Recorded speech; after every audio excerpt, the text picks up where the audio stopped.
Welcome. Sit down, roll up, pour up, turn up and tune in, because you're now watching the Buncher Bull Network.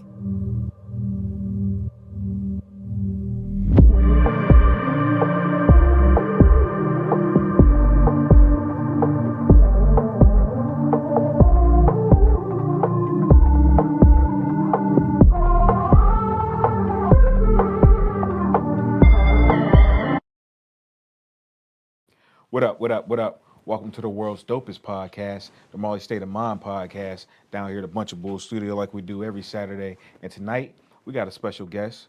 We got my man Grimey Grimez in the building. What up, G's? Yes, sir. I'm in this motherfucker, you know. How you feeling, bro? How you doing, Molly? What's up with you, brother? Man, I'm lovely, bro. I'm glad you came down to join me, Yeah, man. for sure. I appreciate you having me. Yeah, man, it's artists like you when you guys come down and show love. It adds legitimacy to what I'm doing. People see you on here. It's gonna make somebody else want to come on here. You know what I mean? And I appreciate that shit, bro. Yeah, So hell yeah. definitely thanks for rocking with me. I always like to start off how I was introduced to an artist, or how I heard about an artist. For you, you know, I've been hearing your name around for a long time, bro. For a long time. The first time I remember is when you and Moolah Gang collab. Y'all had a collab, and I was I'm real familiar with Moolah Gang at the time. Now Cash Cow, because you know they're local to our area and shit. Yeah, for sure. And then I started doing some research and started digging, and then I started hearing your name a lot from some of my mutual friends. Of course, Franny mentioned you on our 100th episode. Whenever he talked about the top 5 songs. If y'all ain't get a chance to check that out, Fran was our first episode ever franchise, and he was our 100th episode as well. And on that 100th episode, I asked him to name his top five Pittsburgh songs, not the top 5. So y'all don't start crying and, you know, everybody gets their panties in a bunch whenever they're not mentioned or, you know, whatever. But he mentioned his top 5 Pittsburgh songs, or the songs he would play for somebody if he wanted to represent Pittsburgh. And your name came up, Shiggin' Grimes, Jiggin'. You said you seen that clip, which was dope. I'm always loving when artists get to see what I'm doing down here and they're paying attention to it. That means I'm doing something right. What'd you think when you heard him mention you amongst his top 5 favorite Pittsburgh songs? I think it was really cool. Could y'all hear me? Yeah, yeah. My vocals Yeah, are you're good. okay. Yeah, Man, I think it was really cool, bro. I liked that a lot, and I was like, it made me curious about the podcast and tap in. That's what's up, bro. Definitely. That's what's up. Yeah, no. He named his top 5, and I've heard that song mentioned, and I have to say I wasn't familiar with it prior to him mentioning it. But I've heard the song mentioned in a lot of people's top 5s. Whenever you made that song, did you know it was going to have the impact that it had? Nope, we didn't. We made Jigging like coming fresh back from DC. I rap about it all in the verses too. And we was fresh back from DC. We went up there, had like a legendary party. It was crazy. Went to Club Love and all types of stuff. I was just a kid, baby at that time. You know what I mean? I was still about 18, 19 at that time. And we got back and we was just still going off of the natural high. You know what I mean? We was just still feeling yourself. Yeah. And you know, we was getting ready to go out down the strip district. You know what I mean? That was our legendary club area in Pittsburgh back in the day, next to downtown. That's right. Yeah. You know, in the daytime, it's a meat shopping district, basically. Yeah. Area, yeah. So for sure, we down there, and we first we heard it from Lil Boosie in just Louisiana, because I believe in Pittsburgh, we're very, very influenced by Louisiana. Yeah, New Orleans, Louisiana, for sure. I agree with that. Yeah. And we listened to that, and he said, "Take off my glasses, my eyes big, I'm jigging." And then it stuck, and then we was just playing around, just kept saying that, like, I'm jigging, I'm jig. And then one of my big dogs, he was in the next room over. Shout out Mo Dog. He came over, ran in the room, me and Shig, like, that's it. Like, I'm telling you. So we was like really skeptical about it. We went to the thing, dropped it, and then it was history after that. Yeah, man.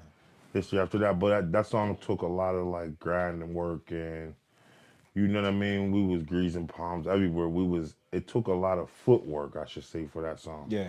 And that's why I still carry on to all these years later, close to 20 years or something. So I don't know how long. That's crazy, right?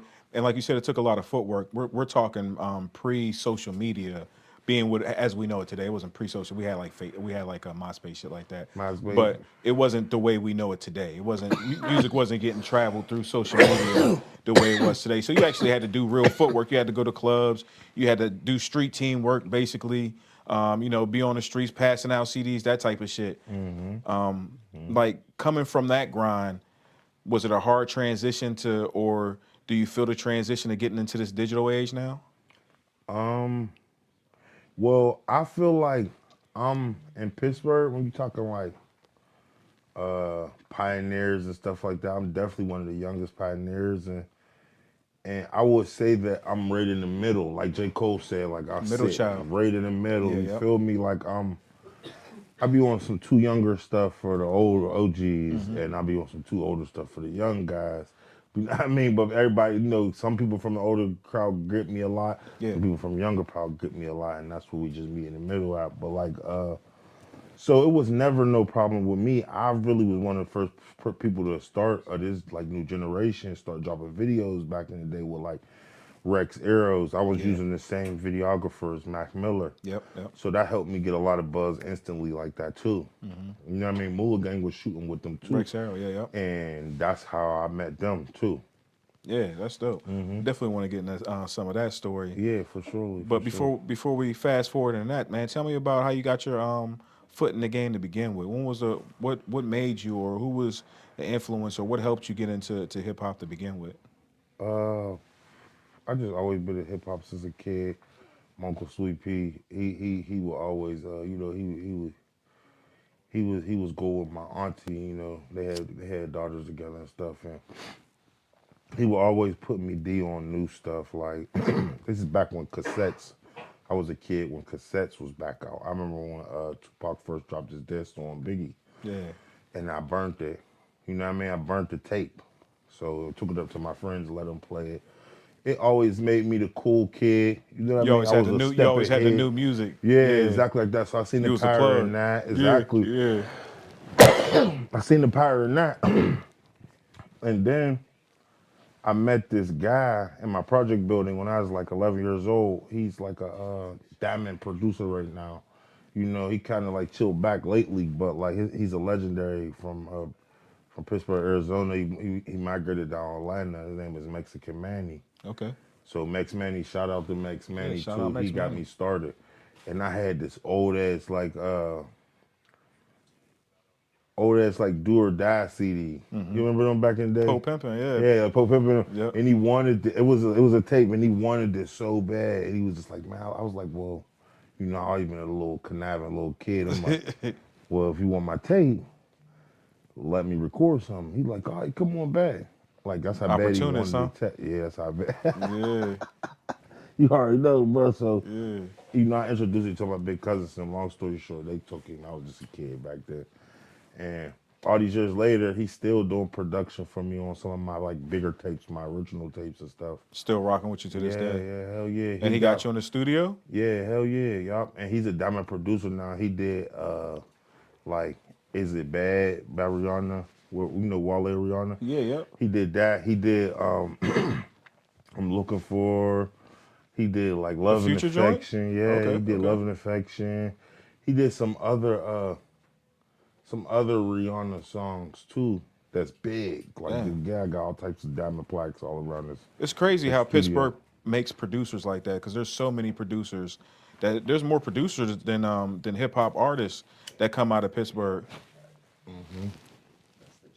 We got Jesse on cam, man. Check out Jesse and them boys on Stash Spot. God, Jesse. Every Friday, they smoking that good, giving y'all the reviews of it. This might be one of the things y'all see on Stash Spot. He hand it over to the G's. Jesse? It's the Jaguars from D-Eazy. Okay, Jaguar from D-Eazy. This is good right here. What you think of that one? Yeah, got a good. I like this. You got to get Grimes come down for a Stash Spot, do a smoke review. Hell yeah, I'm into that, bro. Tuesdays, Thursdays, Fridays. Jesse's a connoisseur, man. Yeah, I'm into that too, bro. I'm into it all heavy. But yeah, so it's crazy the amount of producers that come out of Pittsburgh, right? There's way more hip hop producers I would say that than artists that come out of producers that do it on a big level because you got Black Caesar, you got Tuffy, you got Tuffy, I worked with you Black got Seeds as a kid too. worked the He's an East OG Side of shit, right? mine. He's Yeah, an OG of mine. Big shout out Black Seeds. He shout was out there Black from the Seas. beginning. Black Seeds was there from the early HE days. The early HE days. You Yeah. know what I mean? So yeah, I fuck with Black Seeds heavy. Shout out to Black Yeah, Seeds. man. For those who don't know, Black Caesar did work with artists like Jay-Z, man. So he's a legend. Like I said, Tuffy, Mailman, of course the newer generations like your Sledgerins, your Big I worked with Germs. Sledger. You know what I mean? There's always a lot That's of funny that you bring up Sledger, man. That's so crazy that you say that, man. Hey, Sledger, if you watching this interview, man, let me get some beats, bro. yeah. Can I please get some beats, bro? You was a big bro to me. Yeah, I mean, when I Sledger. first came home, I hit Sledger up Yeah. on Twitter. He never got back. Well, I'm lying. He did get back at me. Well, we ain't never make no music since I've been home now, and I've been home for a long time. And, you know, that really saddened me. Like, I even texted him that, too. You know what I mean? But, Yeah, trying to link. yeah, Trying to for do some surely. work. I'm Yeah. happy to see Sledger making beats with Key Glock and all that. Yeah, Key shit, Glock, too. yeah, him and Key But working that's heavy. some of my, like, original sound. Right. So that's why I was, like, eager to, Link back up. yeah, Yeah. for surely. Get back to the roots. Mm-hmm. Yeah, hell yeah. So you're working with Manny. He gets you in the studio. You finesse the cassette tape. You finesse the cassette tape situation. Here you go, Jeff. Yeah, he let me record my first CD. He let me record my first song, and it was just Murder He Wrote ever since then. Yeah. You know, What was that like? That first experience? Did you know what you was doing, or did he help you through that? yeah, through he that helped session? me through that. He coached me through it, taught me how to like structure my hook, my bars and stuff. But I wasn't like, I didn't know how to count bars and stuff. Right. I was just telling him what I wanted to say, and he would stop me at a certain point and Jesse, that's stuff. fire. And then it was like after that, after I dropped my first song, I took it to the neighborhood. I took it straight to the neighborhood. Got my uncle pounded up in the projects with the old school Impala. You know what I mean? That's where I come from. That dope boy era. You know what I People mean? had sounds in the back Yeah, too. Yeah. facts. Everybody outside, and then everybody listened to it and they loved it. And that's when it was just history was made. You caught the bug for it. History was made, bro. Yeah. Yeah. Yeah, man. Then No. Shig heard about it. Shig came and snatched me up quick. Me and Shig, we grew up. That's my big brother. That's my duo on Hardcore Entertainment. I'm jigging for y'all that don't know, but he came and snatched me up as a kid. And me and him come from the same projects together. All that since kids. He got me by like 5 years or something, but like, that's my OG. My dad was his OG and he ended up being my OG. You know what I mean? Just keep going down and down. You know what I mean? So you and Shig, like you said, H&E or Hardcore Entertainment, H&E, right? That was really your introduction into the game. Is that fair to say? Mm-hmm. Yeah. Yeah. So you two hooked up, and y'all just started making records. What was that like? What was the? Do you remember the first song or the first project y'all put out together? I don't remember the first song, but I remember the first project we put out was called Kings of Dope, and it was just a classic. And I can't compare us to like Styles and Kiss or something like that. You gotta compare us to like something like that, something legendary. Right. It's very easy working with Shig. Y'all got know good what I mean? chemistry. Yeah. It's very it make it like I don't even gotta try when I work with Shig. So it's just like that. You get what I'm saying? But like our interests is like shifted, and you know he's getting older and I'm getting older, and it's like he runs the after hours in our neighborhood. He do a lot of charity give back stuff in our neighborhood. That's what's up. Yeah. So it's like his interest really ain't. He don't really care for this shit no more. Right. You get what I'm saying? But he been back in the studio heavy lately with DJ Banger, so that's a good thing. Shout out Banger, man. I've been hearing Banger's name a lot. He's been busy. Definitely. So after that, yeah, it was just history was made, bro. We started making that music. Then up until like then Jigging came around, I don't know, like 08, 09 or something like that. I don't remember exactly what year it was. Then we had a crazy run with Jigging. And then around like 2010, I dropped my solo project. The end of 2010 going to 2011. And then I know that some way, somehow, that's when I got into him with Moolah Gang. That's when they came involved. We were both shooting videos with Rex Arrow. Yeah. You get what I'm saying? I just liked what they was doing. I hit Luco up. Luco pulled up on me, recorded me, and I was like, damn. So a lot of, I do want to shout out Moolah Gang too. Yeah, you know what I mean?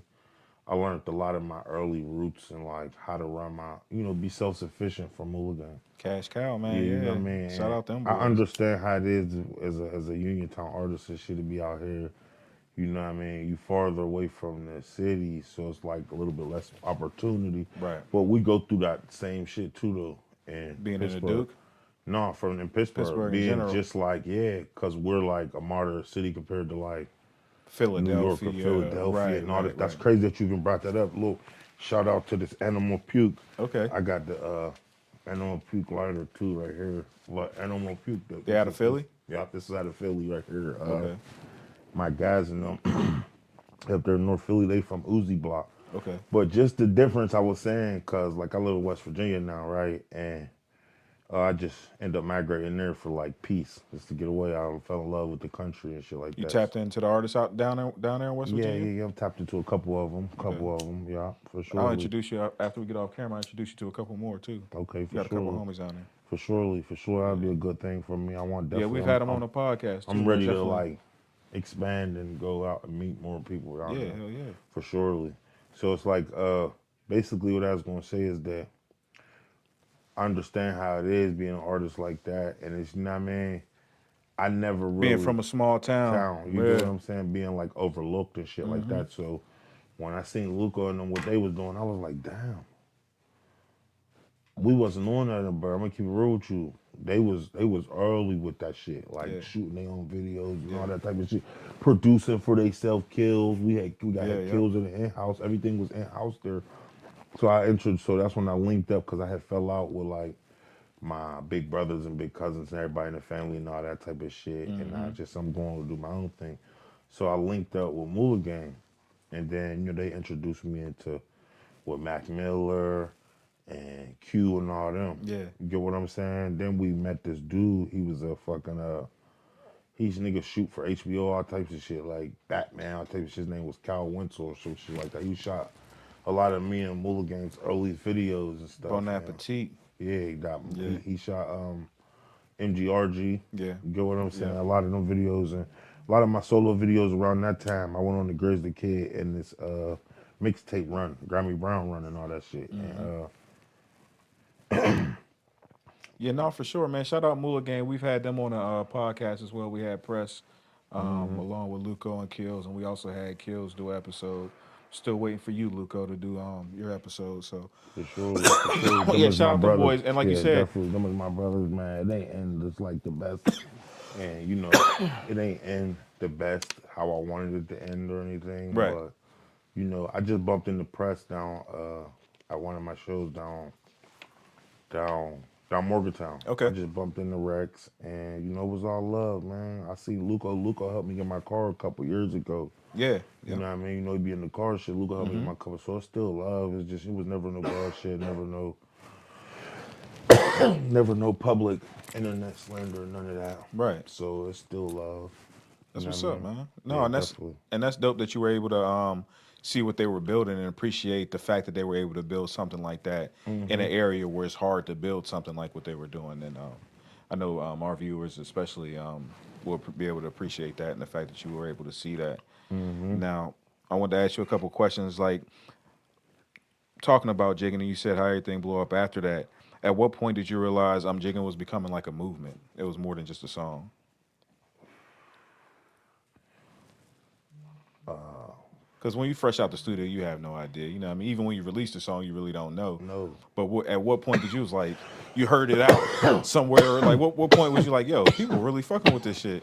It was going viral in the clubs before viral on any internet, and then it was just big ass show one night. I don't know who the hell came back there. I was such a young nigga. I think it was 8-Ball MJG or something. Yeah.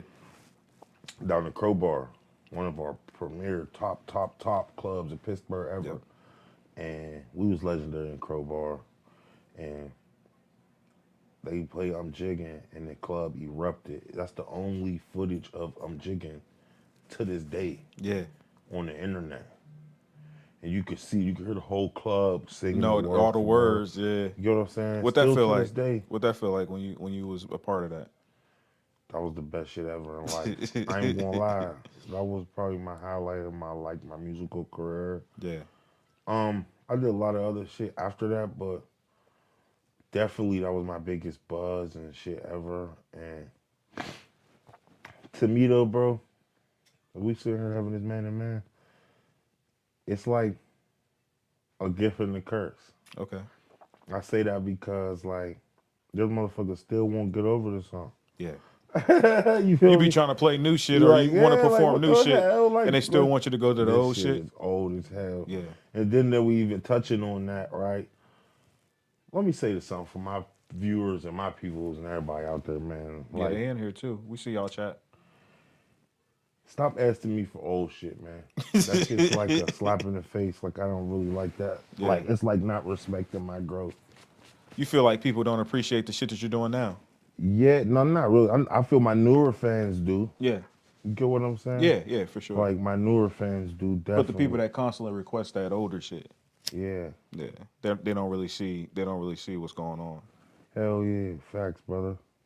Yeah, no, man. I mean, that has to be tough though. Like you said, it's a gift and a curse, and I can imagine it, right? And I kind of named some of that. Like you're performing, and you want to perform your new shit, but people still want to hear that old shit. You know what I mean? Like you said, it's old as hell to you. You over that, and you've grown so much as an artist, right? Mm-hmm. It's probably the song probably make you cringe a little bit. Like, damn, come on, man. Like, Yeah, for surely. Also, I just really thought back and did some reflect on it too. I was like, motherfuckers always talking they want my old shit. They want my old shit. Listen to my old shit, but it's like, right, I'm not even the same person no more. right. Literally. A lot of that shit was when I was in my early teens and shit. Nigga, I'm 36 or 37 years old now. Nigga, I'm a grown-ass man now. Right. Nigga, that was 20 years ago, a couple of decades ago. You ain't even on that type time. You get what I'm saying? I was ignorant. I think I learned something too, bro. It's a beauty of the ignorance. I feel like this is why we got the Duke Bills, the Measy Stepalites, the younger people. Mm-hmm. It's a beauty in the ignorance of it, of not knowing really what you're doing. You just knowing that you're nice.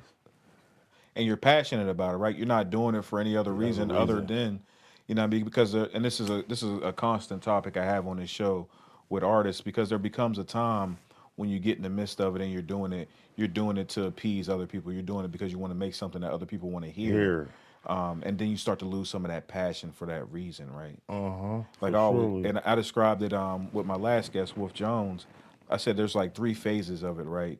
You do it because you want to do it. That's the first stage. You do it because you want to do it. You're happy about it. Then you start doing it to appease other people, to make it, or to appease what you think people want to hear. Then you fall out of love with it. You just take a step back from it, and then you always return to it because it's what you love to do.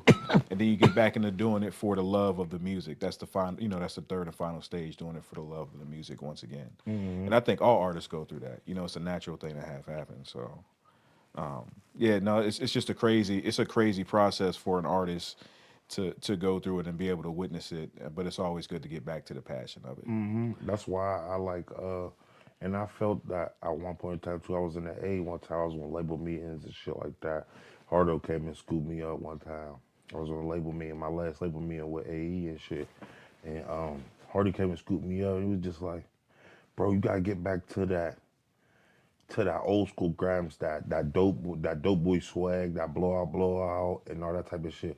So now that's why I'm doing. It just ignited something. Even that was a couple years ago, but I just always had that in the back of my head. I was like, okay, that was my roots. Right. That's like the more raw grams. That's why I just dropped the Fat Jesus series and all that. You get what I'm saying? I love doing that. And then I went to school and shit like that too. I'm halfway done with that. I got to get back in there right now. But, life was life. And so I took a break.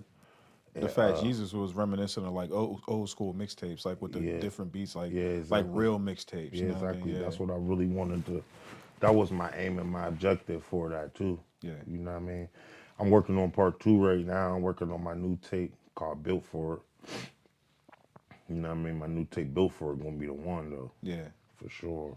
So this is a project that you're crafting currently is the Built For It? Yeah, y'all. Yeah. Y'all Built For It, and I'm working on my mixtape too. At the same time? Yeah, y'all. Cause I record all my mixtape shit now. You get what I'm saying? Being that I went to school in Full Sail University. And I learned how to record myself, and that's all I ever really needed anyway. Big shouts out Stevie and Banger, because they mix all my shit. I don't never want to be the best mixer, engineer, none of that type of shit. But you want to know how to do it yourself. Yeah. Yeah. Facts. Just the comfort of doing that shit in my own crib. Yeah.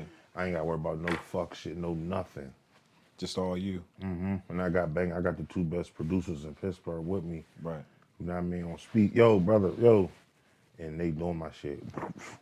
Yeah. Now, I hear a lot of producers suggest that, like, just record yourself and send it to me to mix it.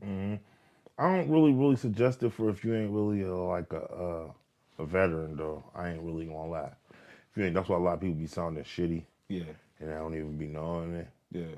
Like, but you said you went to school for it to make sure you got it down. Yeah. Yeah, but then even I still ain't really have it all the way down. Stevie just had to give me a template. Basically, so when I open up my shit on my gives you all the presets. Laptop, boom, my shit pop up. It's a good level, perfect level. I already was getting good levels, but that helped me get a perfect level for them. Right. So it's just like nothing to them. They could just clean it up instantly. It's pretty much where they need to be when it gets there. Exactly. And they're just doing some touch-ups on it. Yeah, facts. So that's what I do with all my mixtape shit. And my bigger stuff, though, like, I'm going to the studio, though. I ain't playing around. You feel what I'm saying, bro? You don't mind it so much for the mixtape stuff. You don't mind getting a little muddier sound, but you want the perfection for the projects. For sure. Now, what made you get back in that bag? That was it the Talk with Hardo? Made you get back in that Fat Jesus bag? That was inspiration? Yeah, hell yeah. Shout out my nigga Big Trap. For sure. Shout out my nigga Big Trap. Yeah, Hardo, for sure. Now I want to get in that I want to go ahead and get in that Fat Jesus mixtape a little bit. What joint should we play off of that? Which one you fucking with, bro? You tell me. I'll tell you. Hold on, let me look at it. Shaq and Kobe was dope. That 3 a.m. in Motown. Yeah, that's my shit. Let's get into that one. That's at 3 a.m. in Morgantown. Yeah, man. Ready for me, Jess? Yeah, mute our mic.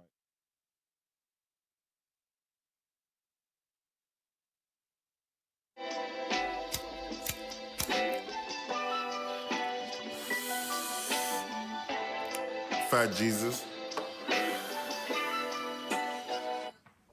Hey yo, I came out my mama by myself. Bossed up, nigga, it's an honor if I help.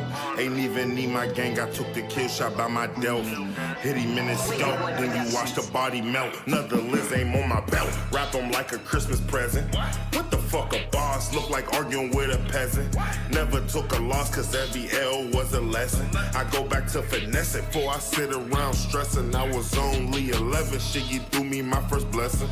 Slim thick, my preference, it don't matter the complexion. DA denied my severance, said I run it like I'm Edrin. All through the bourbon pass, Kennywood, I'm a legend. Ooh, Grimey getting his shit off, babe, you kicking it with a big dog. I stay away cause I'm the type blick something get me pissed off. But back to this money, got me feeling like I'm Rick Ross. Bad bitch with me and she vowed to keep my dicks off. Shit, I got the keys, my bitch and my plug from Vietnamese. Before a nigga went to the feds, I was already plugged with the D in the trees. Penthouse suite, got your freak on the knees. Little designer, she too easy to please. Fuck with the stones, I fuck with BDs. Be dog, but I fuck with the C's. Through the shit while I roll a blunt. Racked up, I don't want the front. Been to 3 fat compounds, nigga never heard about me being a punk. Through the shit while I roll a blunt. Racked up, I don't want the front. Been to 3 fat compounds, nigga never heard about me being a punk. On the west coast with a chopper like a Harley, nigga. Just a bird, nigga, in Bompton, California, nigga. Just that y'all talk here, got out the mud, yeah. All my niggas 1,000 in, we gon' get them M's, I swear. Hey, yo, I came out my mama by myself. Bossed up, nigga, it's an honor if I help. Ain't even need my gang, I took the kill shot by my delf. Hit him in his scalp, then you watch the body melt. Another Liz aim on my belt.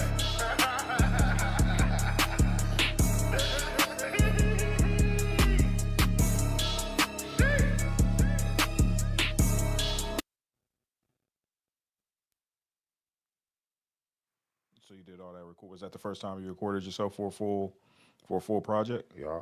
Yeah. Yeah. Fat Jesus. Yeah. Yeah. Now what was? I could have pushed it more. Yeah. I lost like a good friend to me, like my Italian boy from out Washington County and shit. I lost a good friend, man. It was crazy cause he was going through shit with his woman and stuff, and I just like when I peep like shit like that, I'll like step away. You get what I'm saying? Let him get his shit in order. Crack. So I stepped away for like 10, 11 months, and like it was the first take 2 that I got all the videos done except one. Except all the videos is out on that. And I got my idea where I'd be selling my USBs. I done made like 30-something thousand before off of that, off of Big 4. That's crazy. And and because I didn't put it on my streaming platforms. So that was the only way they can get to it. Yeah, so I was selling it hand in hand on these little USBs, but this time I even upped it, put my album cover on the USB. Okay. All this, but I kind of like got super discouraged because like I bumped it, like I went out there, me and Loyal, like 11 months after not seeing him. But let me go bump into my friend because he had Loyal's laptop and stuff, or Loyal computer out there. So I'm like, man, fuck it, let's go out there. And we go out there, and then I find him dead in there, bro. You found him? Yeah, literally. But that was just the night after that. Me and Loyal went out there actually. So I go out there the next day, dolo, and then I find him dead. So, and he was just like coding the USB to make it play on like, cause I was having a little hard time if it wasn't a smart TV. Yeah. So I came up with this ingenious plan, but I kind of like just kind of got discouraged and just was like, man, wasn't going the way you wanted it to. Yeah, cause we was just working on it that night. Yeah. That night, bro, he had encoded a couple of them. You know what I mean? But I ain't no fucking techie or none of that type of shit. I don't know how to do that shit. And yeah, bro, and he died the next day. Ain't that crazy, bro? Yeah, that's crazy as hell. So it kind of like discouraged the nigga and pushed me away like a little bit. So I was just like, you know what, I'm gonna just fall back, kind of like start immersing myself in hella shows. Doing hella shows like that. Just kept performing, trying to stay busy and shit like that. But yeah, I definitely noticed you been doing big shit too, and dope shit. How's that been going? How's that been going? Like getting into like your promoter bag. That's really good for me, bro. That's really that's been like that. Definitely was like a lifeline. You feel me? Yeah. Getting up outside the city. Yeah. And just going down West V and shit like that because I never knew it was like that down there. Mm-hmm. I never knew it was like the club scene and all that was like that.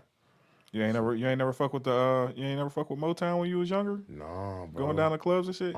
Yeah. Until like a couple years ago. Okay. Yeah. Feel me? Yeah. It was dope because it was especially living down here, right? Living down this way. Mm-hmm. Because it's the same distance from us to Pittsburgh for us to Motown, right? So we'll do either. We'll go to either. But the thing about Motown is they got the 18. You think so? It is the same exact distance. Nah, man, it's closer. No, it's the same distance for us. It takes us as long to get to. It's a little closer. A little closer. I got here for 20 you, minutes. Yeah. I got here 21 minutes. Yeah. That's definitely. It's a tad bit closer, but it's damn near. You know what I mean? It's damn near the same distance, right? But the difference with Motown, because there was a college campus, you can go like 18-year-old spots, and they got 18-year-old dance clubs, shit like that. You know what I mean? It's a little bit different because it's catered to like a college, more younger crowd as opposed to, in the city, like the shit's really for adults. You know what I mean? So that was dope to have that option. But yeah, man, hell yeah, it's a dope happening scene down there for sure. There's some dope artists. One of the friends to the network, Wolf Jones. Spike E. There's a couple of dope artists down there that's really doing some hot shit out there. Okay, you gotta link me with them, bro. I will for sure. Right. They'll I'm be all happy about to the hear from you. network. Yeah, man. For sure. But yeah, so you work on the Fat Jesus mixtape, right? Mm-hmm. Are you planning on dropping a project soon? Like you thinking about doing it this year? What's the plans for the project? Oh yeah, for surely. Everything's coming out, brother, this year. Yeah. Facts. For a person outside of Pittsburgh who's not familiar with you, Like, how would you describe yourself in your own words? Like, what would you describe your sound as? We just heard some of your music, but how would you describe it to an artist, or not an artist, but a fan listening that's not familiar with you? Uh, Say that to me one more time, bro. How would you best describe your sound to someone who's not familiar with you as an artist, especially the new Grimes? How would you introduce yourself to them? Uh,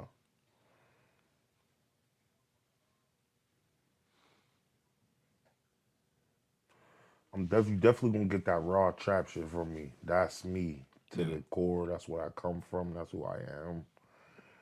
You gonna get some fly shit.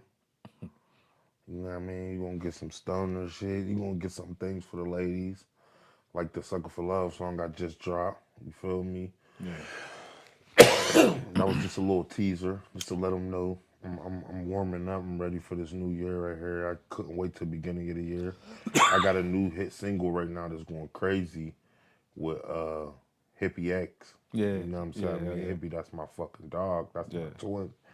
Yeah, I mean. Yeah, hippie's dope too. Should be doing some dope shit. Yeah, me and her, we got this new hit single called "That's My Yeah." Yeah. You get what I'm saying? Cause like, all right, let me say this, and it's crazy that you touched me on that question, right?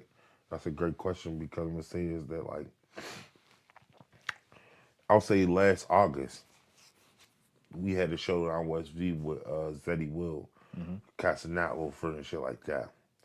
And I never heard of the kid. You know what I'm saying? My nephews was like, "We gotta go on. We doing that. We doing that." I'm like, "All right, say no more."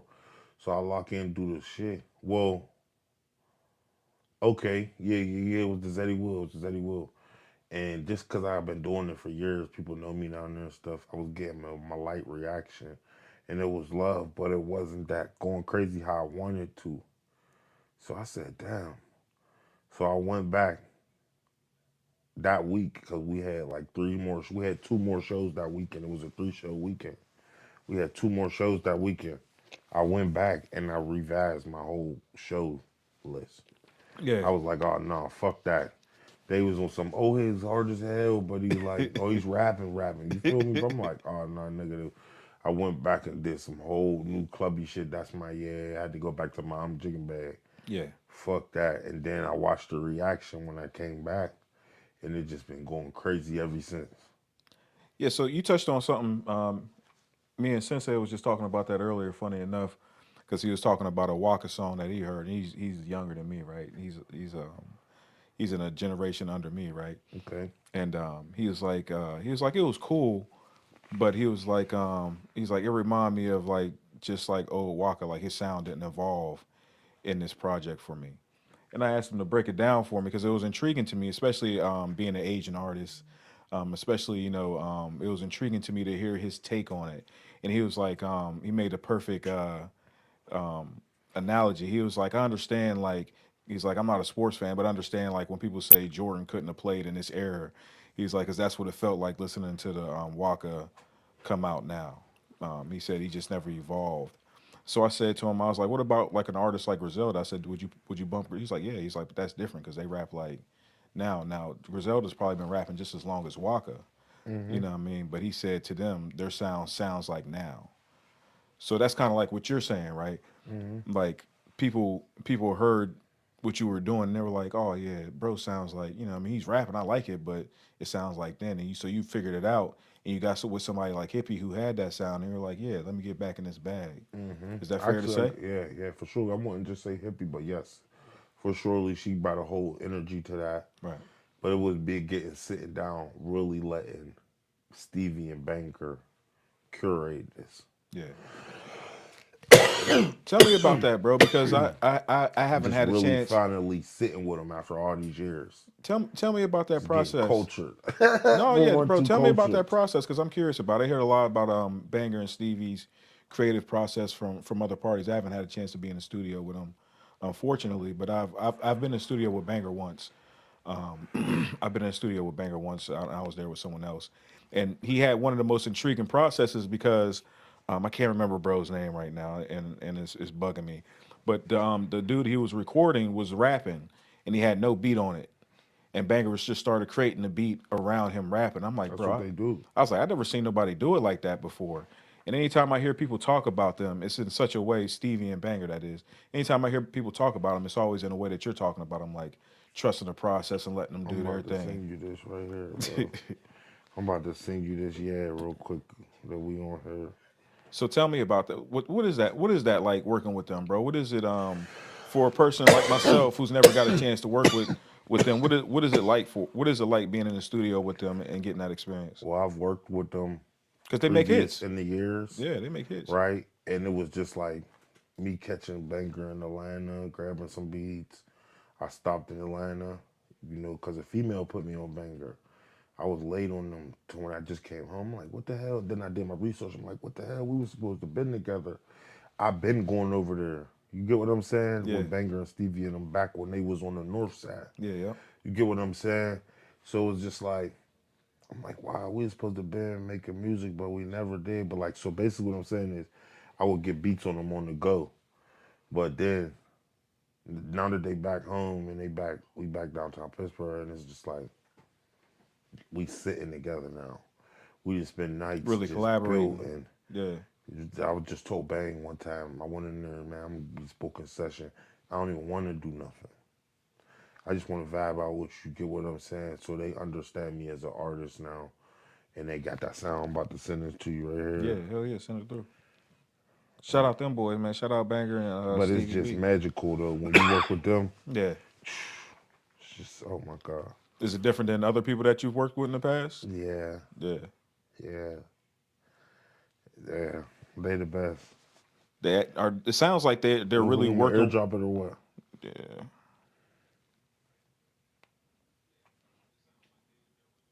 Let me turn it on for you real quick.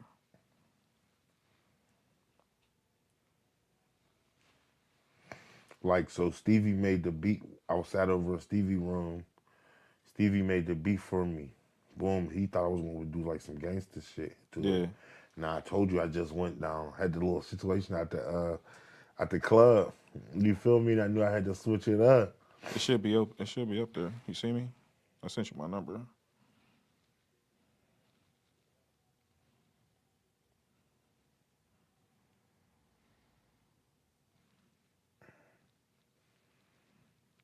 Or message it to me.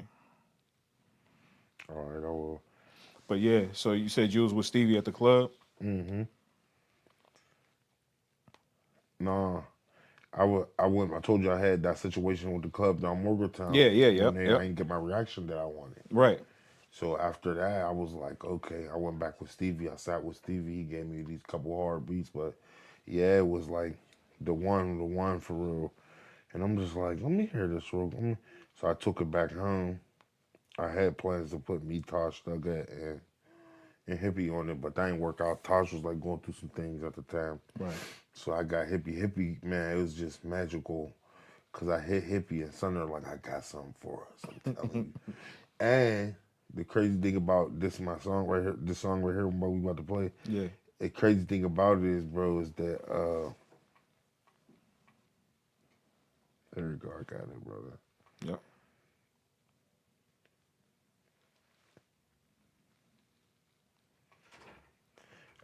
So I sent it to Hippie. She in the middle of performing, literally about to go on stage. She like, geez, I got you, bro, I got you. And then, boom, she left there and went straight to the studio down where Bang. We already work with the same producer. And did her verse, boom, shot it back to me. It was crazy. I'm like, damn, this is next level. And I'm like, this is next level. And then Stevie came back over once he heard it. Once he heard like what we was doing to it, Stevie came back over, added the yas to it. So it was just like, it was great to be working with two different producers at once. Yeah, getting two different sets of ears on it. Exactly. Yeah. Then Hippie bringing this whole new energy for me. So that was fire too. Yeah. So I'm trying to send you this though real quick. That ain't coming through. But just give you my email. That's gonna be.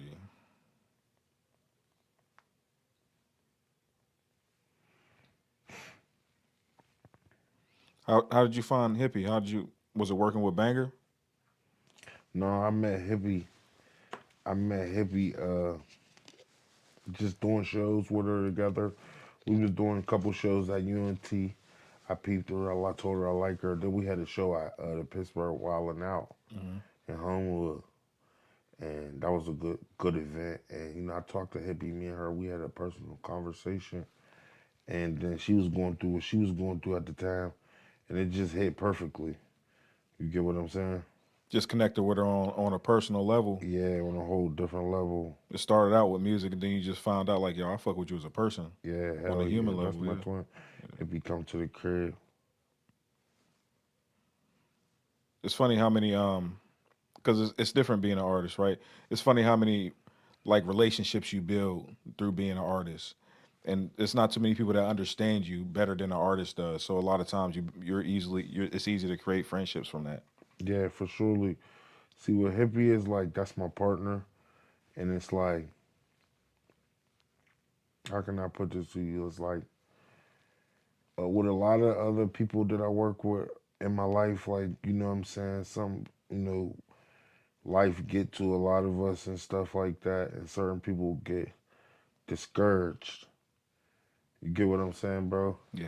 And let that get in the way. One thing I will say is the reason that I'm still here today and I still have a voice in Pittsburgh community is that I don't let it, nothing that I go through, I don't let nothing that you get what I'm saying, bro? Yeah. You don't let it discourage you from doing what you're doing, your mission. Yeah. I don't let that discourage me, bro. I don't care if I'm broke, if I'm the uppest in the world, whatever, I'm gonna continue to make music though. That's my outlet.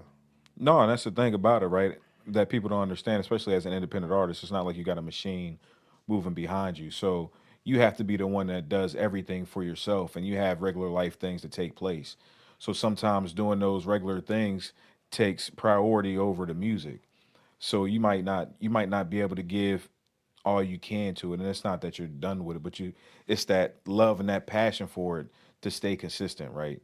And I was going to ask you that question, like, what separates someone's hot moment from someone who becomes a staple in the scene? You know what I mean? Because a lot of people have hot moments, but not a lot of people can remain staples. Like you said, you're still able to maintain. You're still able to keep these connections. You're still able to keep up with the other artists who are coming up and it's hot on the scene. Like, how are you able to become that staple as opposed to someone who just had a moment? Uh, I would say just check your email, brother. Yeah. I would say just like consistency. And I tell my friends and everybody around me stuff, and people that I work with stuff too. Man, I ain't even got the most consistency, Right. but I still got a more consistency than others, Right. and that's what kept me ahead.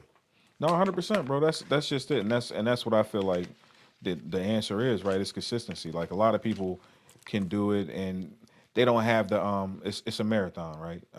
It's For a sure, marathon. To R.I.P. quote Net. Tipsy, yeah. That's crazy that you brought that up. That's so crazy, Moses. I swear, right?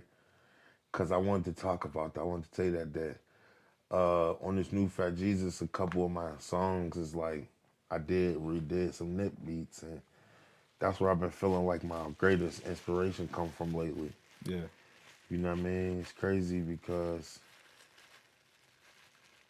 my engineer, Eda Genius, he was my from the beginning engineer, like my one of my friends and stuff, right? His name E Genius and stuff, but he married, got kids and stuff now. He be chilling. Basically, he put me on Nipsey, and I don't know, bro. That's what I've been getting hella inspiration lately from. No, man, he was wise beyond his years, man. I don't know if you've seen the Chappelle stand up, but Chappelle talked about that. He was like, I told my wife I met a fortune cookie, describing Nipsey like a fortune cookie, right? But just saying how he was wise beyond his years, and that's a real thing when he said it's a marathon, and that's life's a marathon, right? But in music, it's certainly a marathon. You can't sprint through it. You can't try to race to the finish line. You got to have patience. You got to be consistent. You got to be resilient. It's a really a marathon, a race.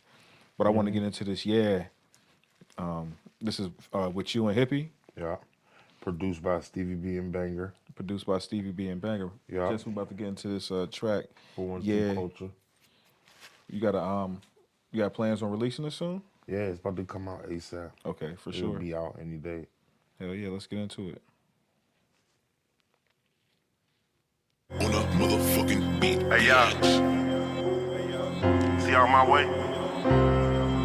And I 15110 to 412. Won't call her babe, won't call her boo, that's my yeah. Yeah, that's my yeah.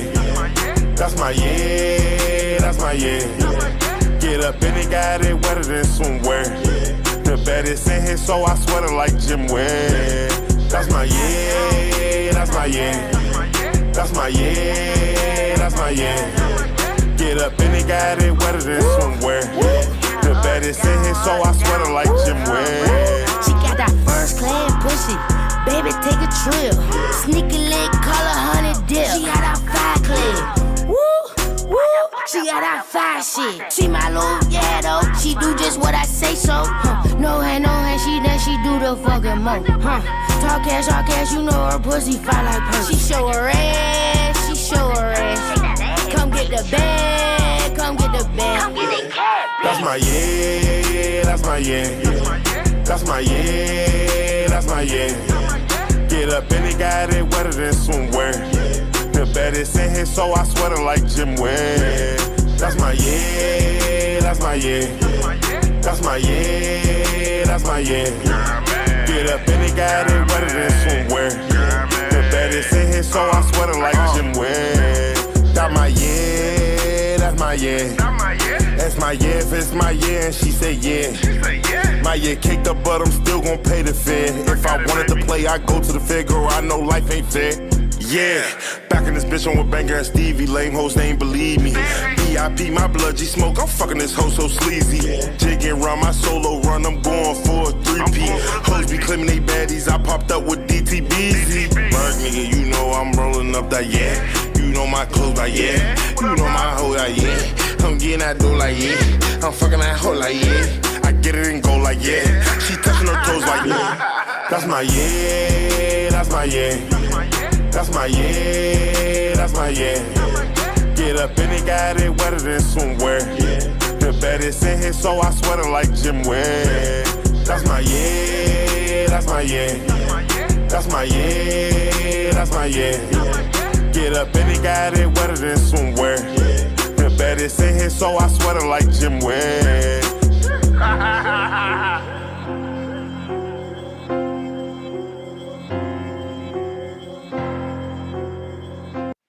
That's my new hit single right there. That bitch got it jumping in the club right there. That been like changing my whole. I ain't gonna lie, that brought me back right there. Yeah, that inspired a change in your performances. Yeah. Hell yeah. Yeah. Yeah. Now I hit that right there. Yeah. All the young bitches going crazy, shaking ass. You said now they couldn't hear us while the music was playing, but you said Hippie channeled her inner Waka. Because when you said we were talking about Waka, she said she channeled her inner Waka. You can kind of tell that energy, right? And you said you had the club in mind whenever it came to that song. So I could definitely feel the club energy from it. So we're working on the mixtape. We're working on the project.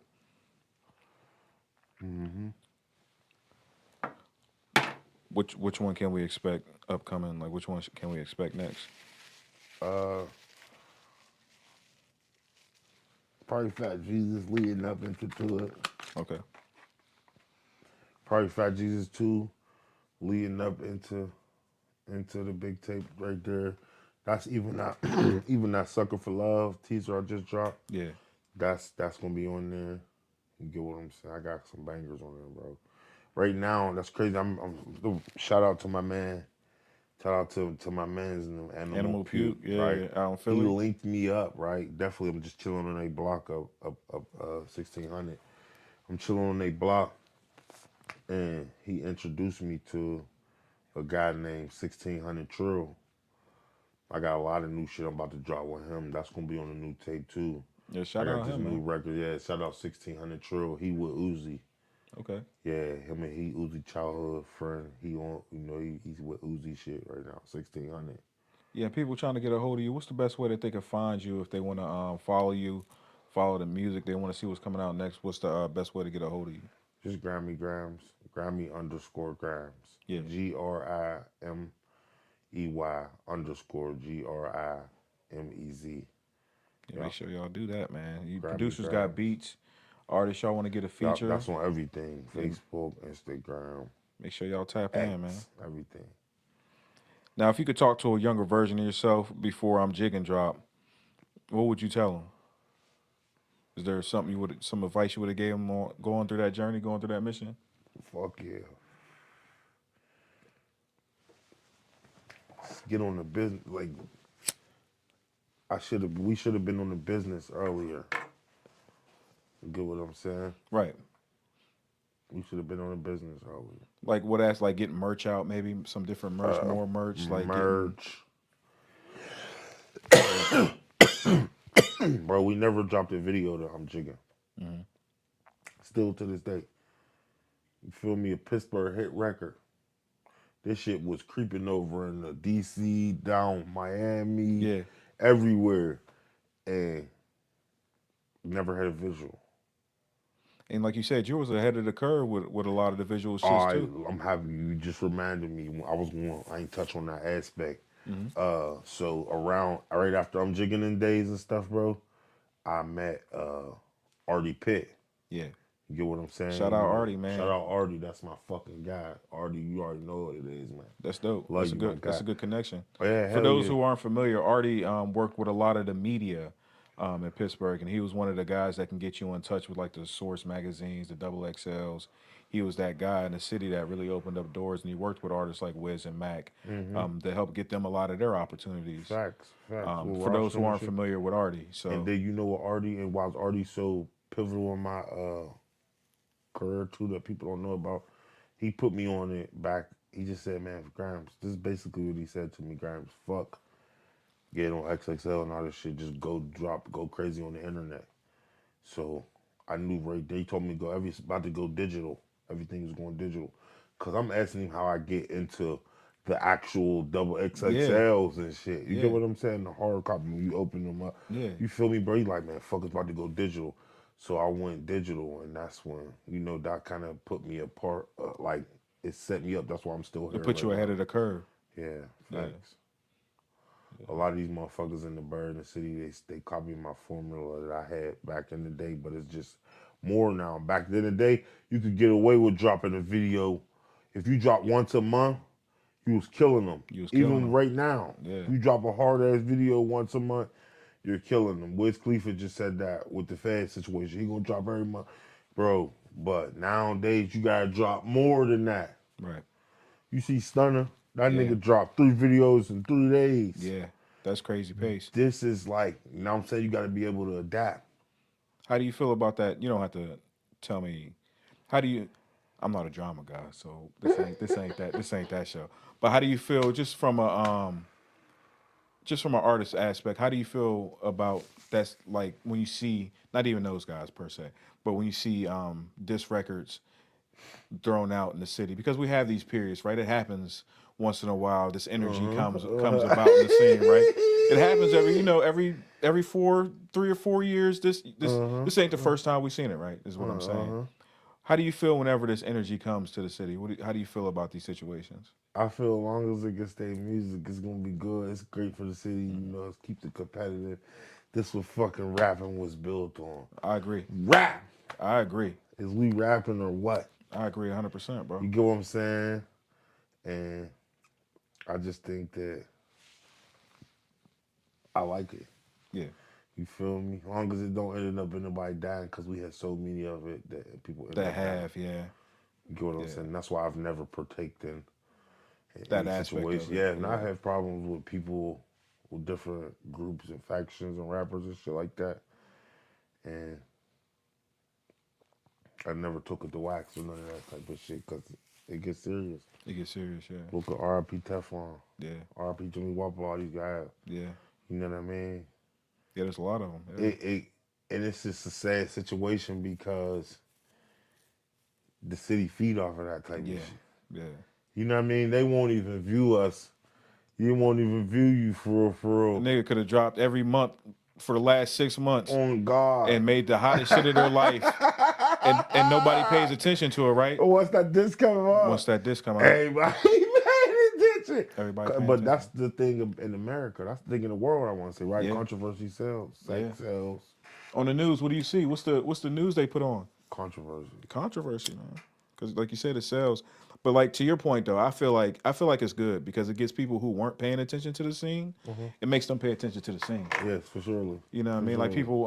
It's a lot of eyes on the scene. Ain't it? Yeah, it's a lot of eyes on the scene. People be like, oh, I never heard of so and so before. I never heard of so and so before. But yeah, this is all right. You know what I mean? So I like it for that aspect, and I'm with you 100%. Everything you said, you know what I mean? As long as it stays on wax, that's what hip hop was built on. It was built on battling. It was built on can you rap. Now, all the other shit's out the window. Nobody cares how popular you are. Nobody cares about how popping you are. No, don't. Can you rap now, nigga? Yeah. All the other shit was cool, bro. Now, can you rap? Yeah. Facts. Yeah, no, I'm with that shit. I'm with that shit. All right, man. So I came up with a little segment, man. I wanted to come up with a segment, some fun shit, to finish the show off with. So I came up with this rapid fire round. So I'm gonna ask you a question. You gotta choose one, one or the other. Okay. All right. So you fucking with Sheets or Get Go? Damn. Sheets. You know you gotta go to one of them. Said you fucking with the Sheets. Yeah. If you're in the studio, you've been smoking, what snack would you go to? You gonna do hot chips or gummy bears? I'm probably gonna go gummy bears. Gummy bears? Yeah. You're more of a sweet guy than a savory. You be fucking with the candy? Yeah, I do. You prefer your DM full of fans or phone on Do Not Disturb? Both. Getting both those moves depending on the day? Yeah. I ain't gonna lie. We ain't gonna lie. That one, I gotta go both on that time. Okay, we could do that. You know what I mean? Because it ain't all about the glitz and glimmer, the spotlight and all that shit too. Sometimes a nigga need to get away. That's crazy. I got a new record I'm working on called I Want to Be Alone. Just that time you need that isolation. Yeah. That's Recharge your battery for it. Facts. I said that in the song too. Said that. You gotta recharge your battery.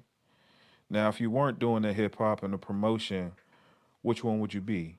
A barber, a chef, or a motivational speaker? A chef. Whipping it up? Okay. Do you prefer a Pittsburgh summer or a Pittsburgh winter? Pittsburgh summer. Yeah, easy. I love the winter though, because that's what it make us. You feel me? But man, I love a Pittsburgh summer though. Yeah. It's unbelievable. Yeah, the winter's always cool. It's calmer. You know what I mean? Everybody's more chill. Everybody's in the crib. But summer's definitely when it's active. Yeah, bro. Oh, man. Pittsburgh summer's that for, bro. You in the studio late at night or you doing early morning sessions? I would probably say late at night because I'm not really an early morning dude. Like it takes me like a couple hours to get my pipes up and running and stuff and then get up and running. So You doing the late night session? Yeah. If anything, like throughout the day or something too. I like that. Like throughout the midday type stuff. But I don't like early morning. I can't do that. I'm a morning dude. I get up early as fuck, bro. I be sleepy at nighttime. Like about time we're recording this shit, bro. I'm ready to go to sleep. Bro, I can't do that, bro. It's too early. I ain't trying to wake up record. Bro, I get up at 3 o'clock. If I could record at 3 o'clock, bro, I gotta get my voice together. And you need time. Like, yeah, you bro. need time.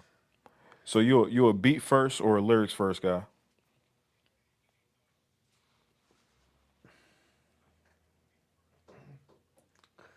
That's crazy you ask me that, bro. Yeah. It's the rapid fire round, man. Yo.